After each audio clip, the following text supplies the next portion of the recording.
మీరు బాగా ఒక్క విషయాన్ని జ్ఞాపకం పెట్టుకుంటూ ఉండాలి. అమ్మవారు వసిన్యాది దేవతలతో ఎందుకు చెప్పించింది ఈ స్తోత్రం?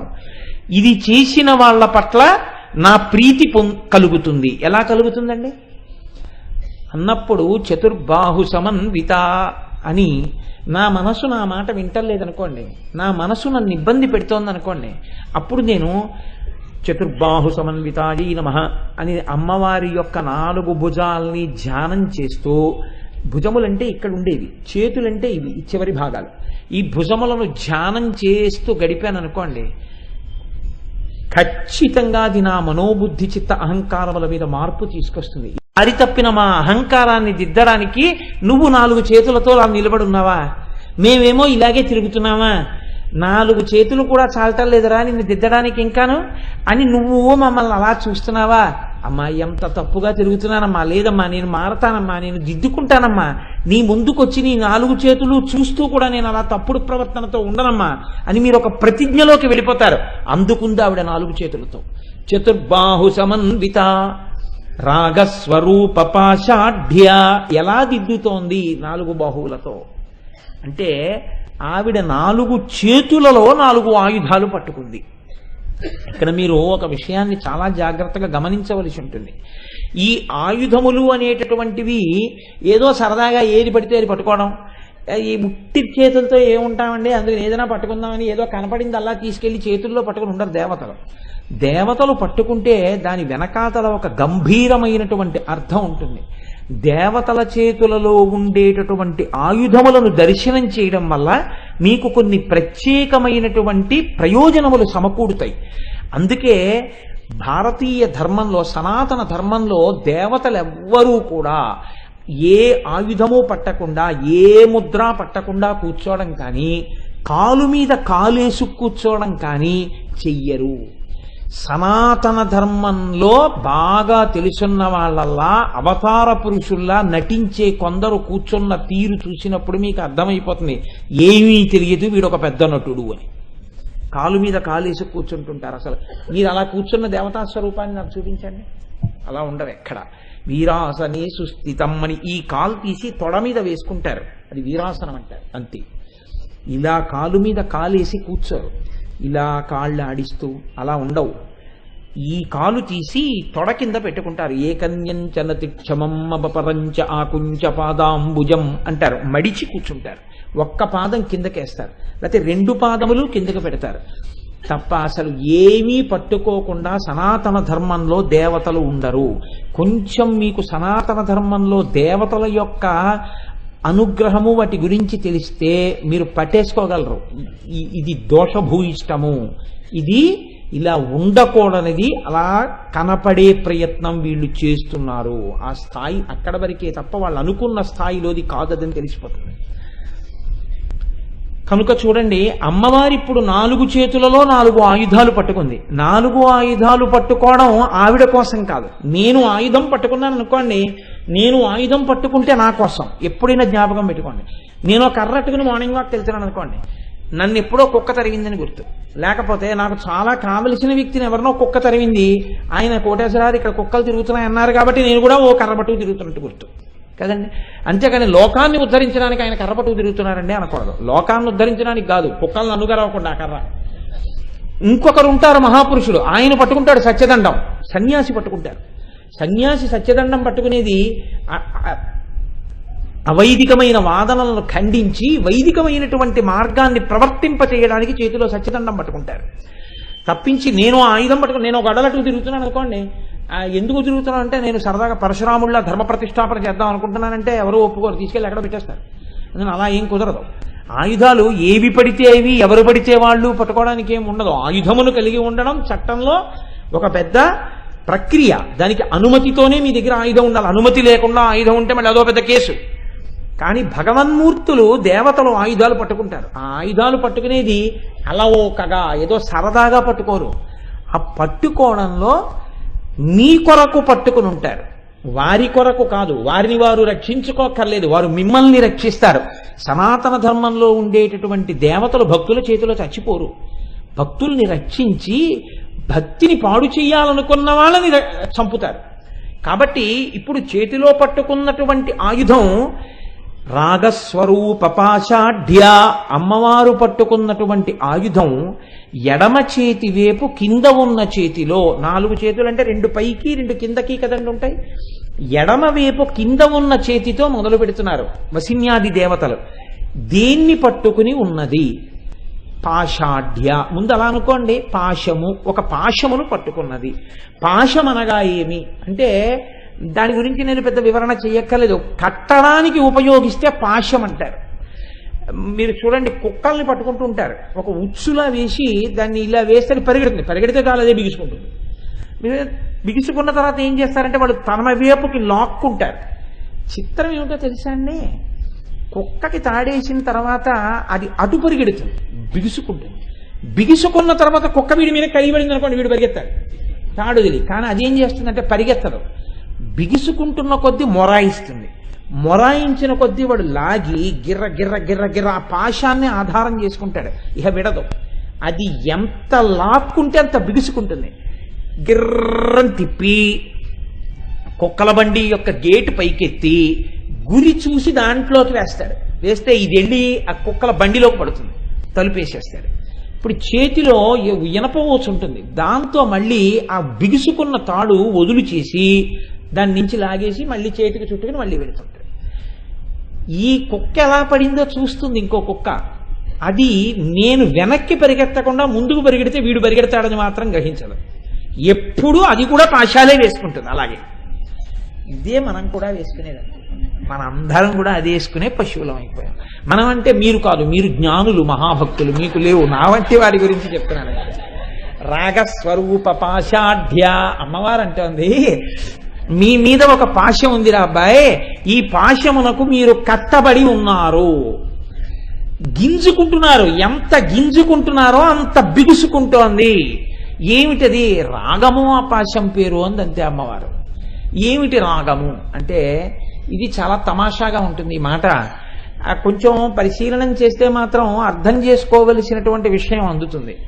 మీరు చూడండి, మనిషి జీవితమే చాలా చిత్రంగా ఉంటుందండి. అది కూడిక తీసివేత. మనిషి శరీరం అంటే అంత. మనిషి జీవితం అంటే ఏమిటంటే ఒక పెద్ద కూడిక, ఒక పెద్ద తీసివేత. ఈ రెండే మనిషి జీవితం అంతే. మనం చూడండి, శేషం వచ్చే వరకు, సొమ్ము వచ్చే వరకు భాగారించాలని మాకు చిన్నప్పుడు లెక్కల ప్రయోగం ఒకటి ఉండేది. ఎలాగో అలా సొన్నొచ్చేయాలి, సొన్నొచ్చే వరకు భాగాహారం చేస్తుంటారు. అలాగే ముందు కూడికలు నేర్పుతారు, తర్వాత తీసివేతలు నేర్పుతారు. జీవితం కూడా అంతేనండి. ఒక తల్లికి తండ్రికి ఒక బిడ్డడు జన్మిస్తాడు. అప్పుడు ఎవరున్నారు వాడికి? ఎవ్వరు లేరు. ముందేం తెలుసు? అమ్మ తెలుసు. తర్వాత కూడికలో 1కి 1 కలిపితే 2, నాన్న తెలుసు. 2కి 1 కలిపితే 3. తర్వాత ఏమొచ్చు? ఎక్కాలొచ్చు. 2 1 2, 2 2 4, 2 3 6. ఇప్పుడు తనకో భార్య వచ్చిన తర్వాత, అమ్మ నిన్ను చూడకుండా నేను ఒక్క క్షణం ఉండలేనమ్మా అని అమ్మ ఎదురింటికి వెడితే అన్నం తినని వాడు అమ్మ వస్తుందేమో అన్నం పెట్టాలని ఏడుస్తాడు. కాబట్టి ఇప్పుడు ఏమైపోయింది? అమ్మ అక్కర్లేదు. ఎందుకు అక్కర్లేదు? భార్య వచ్చింది. అది అందరి విషయంలో కాదు, ధూర్తుల విషయంలో నేను చెప్పేది. కాబట్టి ఇప్పుడు ఏమైంది? కూడికొచ్చింది, తీసివేత వచ్చింది. కొన్నాళ్ళు అయింది, ఏమైంది? తండ్రి గారు వెళ్ళిపోయాడు. అప్పుడు అనేవాడు, నాన్నగారండి మీరు లేకపోతే నేను ఎక్కడ ఉండగలనండి అంటాడు. తండ్రి వెళ్ళిపోయిన తిథి ఇంటి పురోహితుడు వచ్చి గుర్తు చేయాలి, ఏమన్నా మీ నాన్నగారు తగ్గినం అండి అని. అదోటి వచ్చింది ఏమిటంటాడు తప్ప అసలు జ్ఞాపకమే ఉండదు. తండ్రి గారు వెళ్ళిపోయారన్న విషయం గుర్తుండదు. మీరు ఇంట్లోకి వెళ్ళి చూడండి, మీరు ఇంట్లో అలా తల తిప్పి చూశారనుకోండి, ఇది 12,000 అండి ఫోటో అంటాడు. అందులో ఏముంటుందంటే మా చిన్నతనంలో ఆట ఆడేవాళ్ళం. తెల్లకాయితం మీద ఇంకిలా ఇలా ఇలా ఇలా చల్లేసి దాన్ని మడతలు ఎట్టేస్తే అదొక భూత కల్పనతో కూడా, ఎవరే నాకు పిశాచం వచ్చింది, నాకు రాక్షసుడు వచ్చాడని అలా ఉంటుంది ఏదో ఒకటి. ఇది ఏమిటని మీరు అడిగారు అనుకోండి, ఇది 12,000 అంటారు. ఆయనకి తెలియదు అదేమిటి. ఆయనకి తెలిసి కొనుక్కున్నది కాదు, ఆయన తెలియక కొనుక్కున్నాడు అంతే. అదేమో తెలుస్తుందేమోనని ఆయన ప్రయత్నం జీవితాంతం. తెలియడానికి దానికి ఏమైనా ఉంటే కదా అసలు అందులో ఏం ఉండదు. మనకి తెలియదు, ఇవి ఉంటాయి. కానీ తనని కన్న తండ్రి ఫోటో ఆ ఇంట్లో ఉండదు, తనని కన్న తల్లి ఫోటో ఆ ఇంట్లో ఉండదు. ఒకవేళ ఉన్నా దాని మీద ఎన్నడూ ఓ పూలదండ ఉండదు, దాని పాదాల దగ్గర ఓ పువ్వు ఉండదు. వీడి తినడానికి తాగడానికి కొన్ని కోట్లు ఖర్చు అవుతుంటాయి. ఆ ఇంట్లో అన్నీ ఉంటాయి, ఓ భగవద్గీత ఉండదు. ఆ ఇంట్లో భోగాలకి విలాసాలకి కోట్లు ఖర్చు పెడతారు. ఆ ఇంట్లో మీకు 7 కాండల రామాయణం ఉండదు. ఆ ఇల్లే ఇల్లు అంటే నన్ను మీరు క్షమించగలిగితే అదే రావణాసురుడి అంతఃపురం. అన్నీ ఉంటాయి అక్కడ. నియుజ్యమానాస్సు గజాసుహస్తా సఖేశ్చరాత్వత్పల పద్మహస్తాహ అని. అబ్బో, ఆ పూజామందిరం ఎంత డాబుగా ఉంటుందో! పూజ చేసేవాడికి గుండె ఉండదు. కాబట్టి ఇటువంటి ప్రక్రియ హాస్యాస్పదంగా ఉంటుంది. ఇది మనిషి జీవితం కూడిక తీసివేతలుగా ఉంటుంది. ఎవరి మీద రాగము ఉండదు, నిజంగా ఎవడి మీద అభిమానము ఉండదు. ఉట్టినే అసలు నిజంగా చాలా తమాషాగా ఉంటాయండి జీవితాలు, చాలా తమాషా. మీరు చూడండి, కడుపున పుట్టిన బిడ్డలు అంటారు, నాన్నగారు కనపడకపోతే ఒక్క నిమిషం ఉండలేడు. నాన్నగారు ఇలా స్కూటర్ ఎక్కి సాయంకాలం వెళ్తుంటే, నాన్నగారండి నేను వస్తాను మీతో, నాన్నగారండి నేను వస్తాను మీతో అని ఏడుస్తాడు. ఈ కొడుకు కూతురు లేకపోతే నేను ఎక్కడుంటానంటాడు తండ్రి. వాళ్ళకి కాలగతిలో 20 ఏళ్ళు వచ్చేస్తాయి. పిల్లకి కన్యాదానం చేసి పంపించేస్తాడు. పంపించేసిన తర్వాత అమ్మ ఒక్క 4 రోజులు ఉండవే అంటే అంటుంది, నాన్నగారండి మీకు తెలుసు కదా ఆయన ఉండలేరు కదా నాన్నగారండి అంటుంది. ఆ అమ్మ ఏం ఉండదు, వెళ్ళిపోతుంది. కొడుకు 18వ ఏట హాస్టల్కి వెళ్ళిపోయాడు. వాడికి ఆ తర్వాత వాడు ఇంకో చోటుకి వెళ్ళిపోయాడు. ఆ తర్వాత వాడికి ఉద్యోగం వచ్చేసింది. ఆ తర్వాత ఉద్యోగంలో వాడు ఏదో పెద్ద మెట్లు ఎక్కాడు. వాడు వెళ్ళిపోతూ ఉంటాడు. వాడు ఎప్పుడో ఓసారి వస్తూ ఉంటాడు. ఈయన రిటైర్ అయిపోతే కానీ అక్కడికి వెళ్ళడు. ఈలోగా కోడలు వస్తుంది. వీడి భాగ్యం బాగుంటే ఆవిడ వీడిని అన్నం పెడుతుంది. లేకపోతే నీ పురాణాలు నువ్వు నీ పంచే నిన్ను తగలయ్యా ఏమిటి అల్లరంతా అంటే అయిపోయిందే వీడి బతుకు అక్కడితో. వీడి అదృష్టం బాగుంటే మా మామగారు ఏదో భగవంతుడిని నమ్ముకున్నాడని రాత్రి చపాతీని మధ్యాహ్నం ఇంత ప్రసాదము పెట్టగలిగితే వాడి జన్మ పండినట్టు, లేకపోతే ఏమైనట్టు. కాబట్టి చూడండి, అక్కడ ఒక పెద్ద అల్లరి. మళ్ళీ వాళ్ళు వేరు వీడు వేరు. ఈలోగా వీడు ఈవిడ ఏదో తలుచుకుంటూ ఉంటారు, ఏడుస్తుంటారు. మనవాడు పుట్టాడు, అక్కడికి వెళ్ళాడు. మళ్ళీ అక్కర్లేని ఏడుపు, నా పేరు ఎట్లేదని ఏడుపు. పెట్టడంలో పోనీ వాడు పెట్టకుండా ఊరుకున్నా పర్వాలేదు, పెట్టినా పర్వాలేదు. వాడు పెట్టాడో తెలియదు, పెట్టలేదో తెలియదు, పూర్తిగా పేరెట్టాడు. వీడి పేరులో ఒక అక్షరం పెట్టానంటాడు. అదో పెద్ద కన్సులేషన్. నేను చాలా చిత్రమైన పేర్లు నాకు కనపడుతుంటాయి. గబుక్కులు నోట్లోంచి వచ్చేస్తున్నాయి మన భయం నాకు. ఏమిటండి ఇది అని అడిగారు అనుకోండి, మా నాన్నగారి పేరులో మొదటి 2 అక్షరాలండి అంటారు. మీ నాన్నగారి పేరులో 2 అక్షరాలు ఏంటో బీజాక్షరం అది పెట్టుకుంటే మీ నాన్నగారి పేరు ఎట్టుకోవాలి, అదే మాని. మా నాన్నగారి పేరులో 2 అక్షరాలండి. మా మామగారి పేరులో 1 అక్షరం అండి. మా తాతగారి పేరులో 0 అండి. ఇవన్నీ తీస్తే నా పేరండి. ఆఖరికి వీడికి పెట్టిన పేరు ఎవరో పిలవరు, వీడిని బన్నీయో గున్నీయో ఏదో పిలుస్తారు. అయ్యి ఏంటిదంతా అంటే దానికి ఏం అర్థం ఉండదు. అదొక విర్రితనంతో కూడిన జీవితం అంతే, అదొక అపోహతో కూడిన జీవితం. దానికి ఏమైనా అర్థం ఉంటుందా అంటే అర్థమేం ఉండదు. ఏదో పీతాంబరధరుడు అని ఒక అబ్బాయికి పేరెట్టారు. పిలిచేది పిచ్చాడా పిచ్చాడా అని పిలుస్తుండే. పీతాంబరధరుడు పేరేమిటి, పిచ్చాడా పిచ్చాడా అని పిలుచుకోవడం. అలా ఉంటాయి. మీరు ఇవాళ లోకంలో చూడండి, నా చిన్నతనంలో కుక్కలకున్న పేర్లన్నీ ఇప్పుడు పిల్లలకున్న పేర్లు. నా చిన్నతనంలో కుక్కల్ని ఏమని పిలిచేవారో ఆ పేర్లే ఇప్పుడు మనవల్ని పిలుస్తున్నారు. ఏంటి ఏవో పిచ్చి పిచ్చి. సరే నేను మళ్ళీ అంటే ఎవరు నా కొన్ని కుటుంబాల వాళ్ళు బాధపడతారు, వీడు మన ఇంట్లో వినేసే చెప్పేస్తున్నాడు ఉపన్యాసాలు, నన్ను పిలవడానికి కూడా భయపడతారని ఎందుకు వచ్చింది నేను చెప్పను. కానీ మీరు ప్రాజ్ఞులు, మీకు తెలుసు. కాబట్టి రాగస్వరూప పాషాఢ్య. ఏమిటి రాగం అంటే దానికి ఏం అర్థం ఉండదు. ఎందుకు పెట్టుకుంటాడు ఈ అనురాగం అంటే నేనే ఉద్ధరించేస్తున్నాను అనుకుంటాడు. ఇవన్నీ నేనే ఉద్ధరించేసేది. కర్తవ్యంతో చేయి, తప్పేం లేదు. ఇది నా కర్తవ్యం, నా కడుపున పుట్టాడు వాడిని చదివిస్తున్నాను. ఇంతే జీవితం అంటే. వాడు పెద్దవాడు అవుతున్నాడు, వాడు ఇవాళ హాస్టల్కి వెళ్ళిపోయాడు, రేపు వాడికి ఉద్యోగం వస్తుంది, బెంగళూరు వెళ్ళిపోతాడు, ఆ తర్వాత వాడికి ప్రమోషన్ వస్తుంది, బాంబే వెళ్ళిపోతాడు, ఆ తర్వాత వాడికి నా మీద నాన్నగారికి సముద్రం దాటడం ఇష్టం లేదు, వాడికి నా మీద మర్యాద ఉంటే వెళ్ళడు, ఒకవేళ వాడికి వెళ్ళిపోవాలంటే వాడు వెళ్ళిపోతాడు. నా కర్తవ్యం అయిపోయిందంతే. వాడు వెడితాడు, వాడి సంస్కారం వాడిది, నేను చెప్పడం వరకే తప్ప నా కొడుకంటే అస్తమానం ఇలా అంటే అంటి పెట్టుకుని ఏదో అంటుకుపోయిన అరటి పళ్ళల్లా ఉండమంటే ఎక్కడ ఉంటాడో. వాడి జీవితం వాడిది. నా జీవితానికి ఆలంబనం ఈశ్వరుడు అని నువ్వు ఎప్పుడూ ఈశ్వరుడితో కలిసి ఉంటే పర్వాలేదు. ఈశ్వరుడితో కలిసి ఉండకుండా ఈ వెర్రంతా పెట్టుకుంటే ఏమైపోతుంది అంది శాస్త్రం. కాయము వీడి జీవుడతి కంపిత చిత్తత నిగుచుండా ఓ నాయనయంచు ఎచ్చు నిజ నందన నందినులైన గాని కందోయిని భాష్మముల్ తొలుత దుఃఖమహాంబుది సుచ్చుపత్నియున్ కాయము వీడి రారు కదా చేసిన కర్మము పుణ్యము తప్ప శంకర. భార్య వీధిలో వరకు వచ్చి కళ్ళమ్మ నీళ్లు పెట్టుకుంటూ నించుంటుంది. కొడుకు అక్కడ వరకు వచ్చి చితి వెలిగించి వెళ్ళిపోతాడు. స్నేహితులు ఆ ముందు నుంచే వెళ్ళిపోతారు. ఎవరు వచ్చారు? ఎవ్వరు రారు. వచ్చేవాళ్ళు ఎవ్వరు ఉండరు. నువ్వు చేసిన పుణ్యం, నువ్వు చేసిన పాపం మూట కట్టుకుని నువ్వు వెళ్ళిపోతావు. నువ్వు పుణ్యం పాపం చేయడానికి నీకున్నదేమిటి? నీ జీవిత కాలం. ఈ కాలం అంతా నువ్వేం చేశావు? ఈ వీళ్లతో బంధనాలు పెట్టుకుని ఉంచుకున్నావు. ఇవేం ఉద్ధరించే నిన్ను? కుక్క మీద వేసిన పాశం పరిగెడుతున్న కుక్కని మరింత బిగిసేట్టు చేసినట్టు నువ్వు వేసుకున్న పాశములు నీకు అందుకే పనికొచ్చాయి, ఇంకెందుకు పనికి రాలేదు. అయితే ఏమంటే మమ్మల్ని అందరినీ ఏం చేయమంటారు, సంసారాలు వదిలేయమంటారా నాగస్వరూప పాశాఢ్యామిని? అందుక నామం అయితే కాదు. భగవంతుడు ఎప్పుడూ కూడా వివాహం అనేటటువంటిది వేదంలో ఉన్న అంతర్భాగం కాబట్టి సంసారం అనేటటువంటిది, గృహస్థాశ్రమం అనేటటువంటిది వేదప్రోక్తమైనటువంటి విధానం. గృహస్థాశ్రమంలో ఉండి తరించినటువంటి వాళ్ళు కొన్ని లక్షల మంది ఉన్నారు. గృహస్థాశ్రమం పరమపావనమైనటువంటి ఆశ్రమం. బ్రహ్మచారికి సన్యాసికి భిక్ష పెట్టే ఆశ్రమం గృహస్థాశ్రమం. గృహస్థాశ్రమంలో ఉండి త్యాగరాజు గారు పండారు, గృహస్థాశ్రమంలో పోతన గారు పండారు, గృహస్థాశ్రమంలో క్షేత్రయ్య గారు పండారు, గృహస్థాశ్రమంలో అన్నమయ్య పండారు, గృహస్థాశ్రమంలో ఎందరో పండారు. పండడానికి తేలికైన మార్గం, కోటలో ఉండి యుద్ధం చేసినంత సులువైన మార్గం సంసారంలో ఉండడమే. సంసారం విడిచిపెట్టమని చెప్పలేదు. మరి ఎలా నువ్వు అనుభవించాలి అమ్మవారు చెప్తోంది. ఇన్ని పాశములు నువ్వు వేసుకోకు, ఇటు తిరిగి నా వంక నమస్కారం చెయ్యి, నేను ఒక్క పాశం వేస్తాను నీ మీదకి. ఏమిటో తెలుసా ఆ పాశం? భక్తి పాశం వేస్తాను నేను. నువ్వు నా వంక తిరిగి ఇలాను నా చేతిలో ఉన్న పాశాన్ని విసురుతాను, అది నీకు తగులుకుంటుంది, నువ్వు అటు ఇటు పరిగెత్తక్కర్లేదు. చక్కగా అది నీ ఒంటికి చక్కగా పట్టినట్టుగా. బెల్ట్ చూడండి, కన్నాలు ఉంటాయి. ఒళ్ళు చేస్తే ఓ కన్నం ముందుకెళ్ళచ్చు, ఒళ్ళు తగ్గితే ఓ కన్నం వెనక్కి వెళ్ళచ్చు. అలా అమ్మవారు వేసిన పాశం కూడా అంత అందంగా పట్టుకుంటుంది.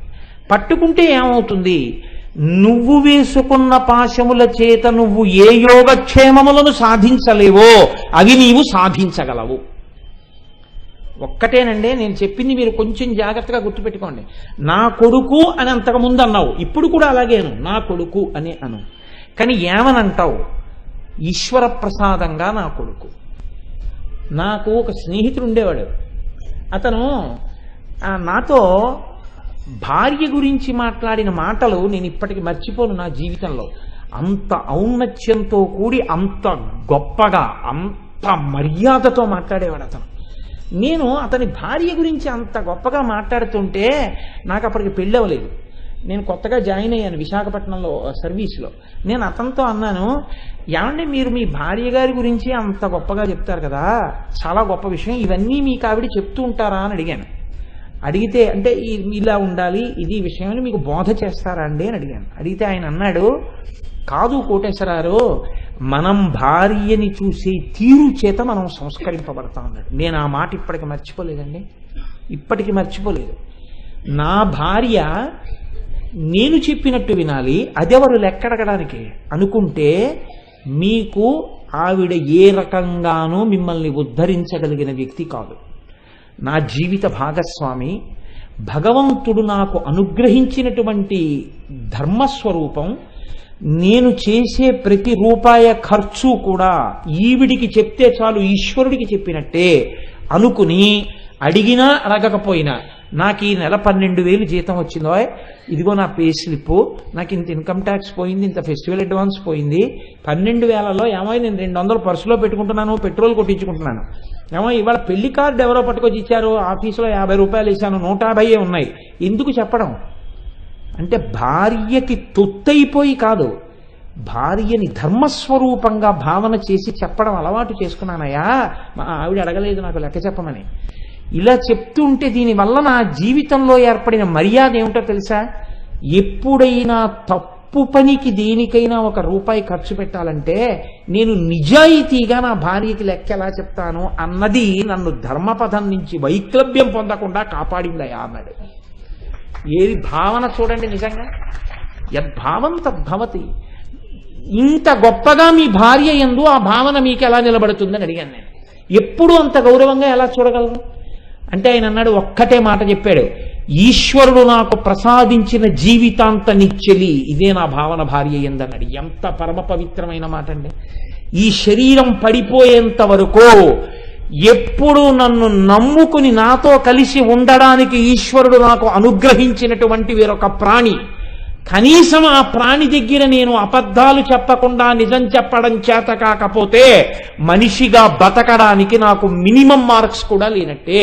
అందుకే నా భార్య దగ్గర కనీసంలో కనీసం ఈశ్వరుడిచ్చిన నిచ్చెలిగా, స్నేహితురాలిగా ఆమెతో నేను అబద్ధాలు ఎన్నడూ చెప్పను.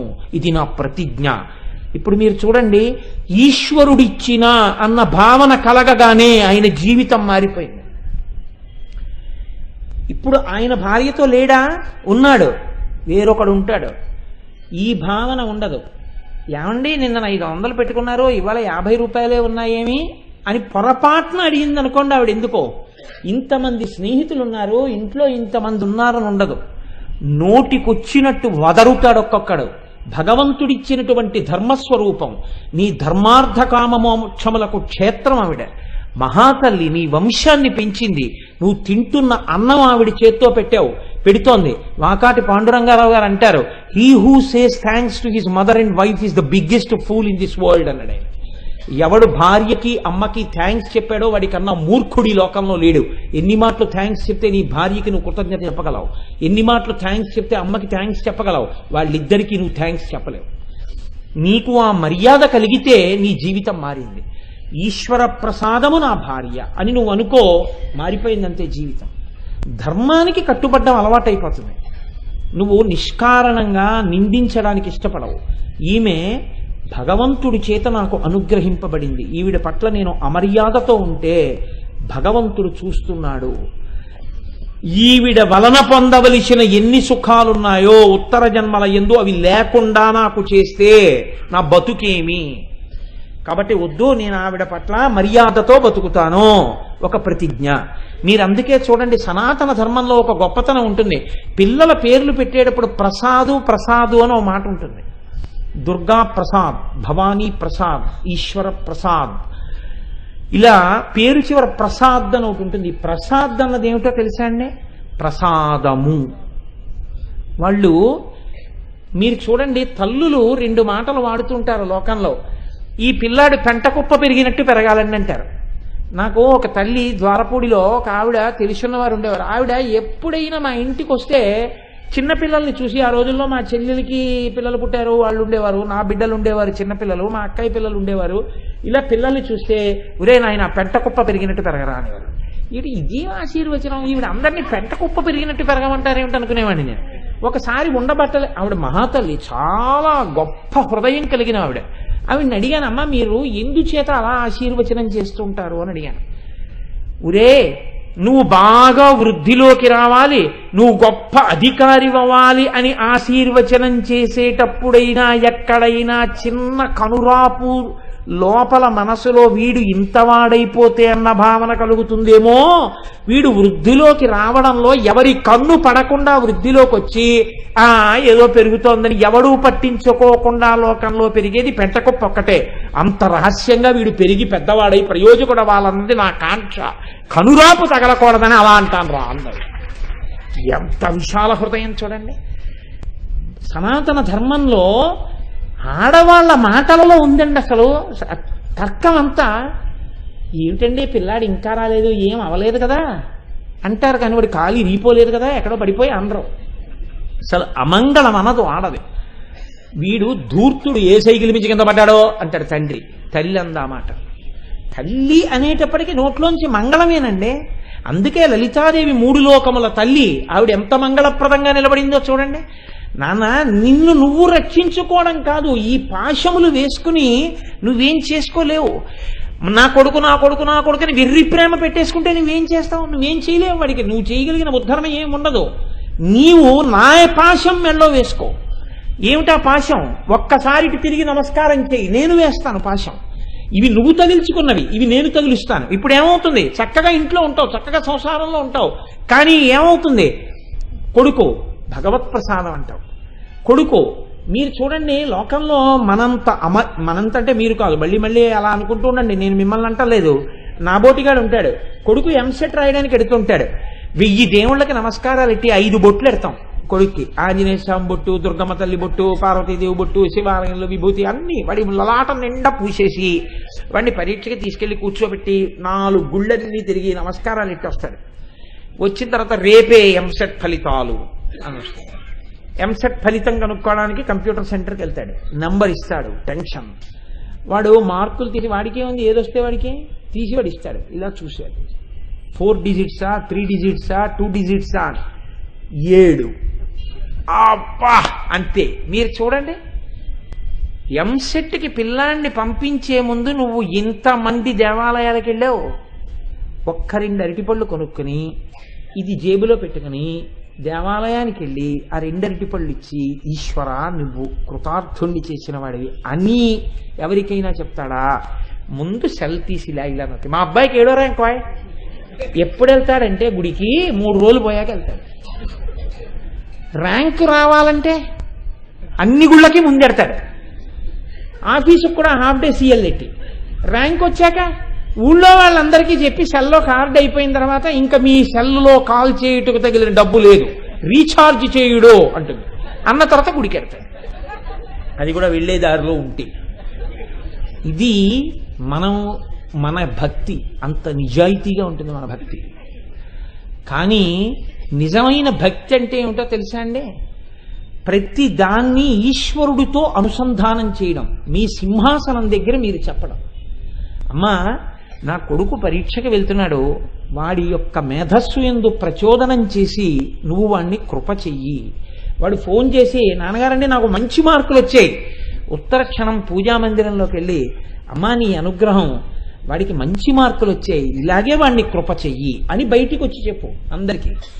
ఇదొక్కటే మనం వదిలిపెడతాం. ఈ పాషన్ లేదు మిగిలిన వాడిని నీకు. అసలు పిల్లాడికి 7వ ర్యాంక్ వచ్చింది అనగానే దెబ్బలాడుకునేది ఎవరో తెలుసా అండి? నా కొడుకంటే నా కొడుకని తల్లి తండ్రి. చిత్రంగా దానికి ఎవరు తీర్పు చెప్తారు? మీ పోలికలు వస్తే వచ్చలేదు 7వ ర్యాంక్ అంటుంది ఆవిడ. పెద్ద నీ పోలికలే వచ్చేలా నీ 10th మోడరేషన్లో పాస్ అయినట్టు మీ నాన్న నాకు చెప్పించారంట. ఎందుకు వచ్చిందా అలాగే? అంటే అసలు పడవలసిన పాశం పడలేదు.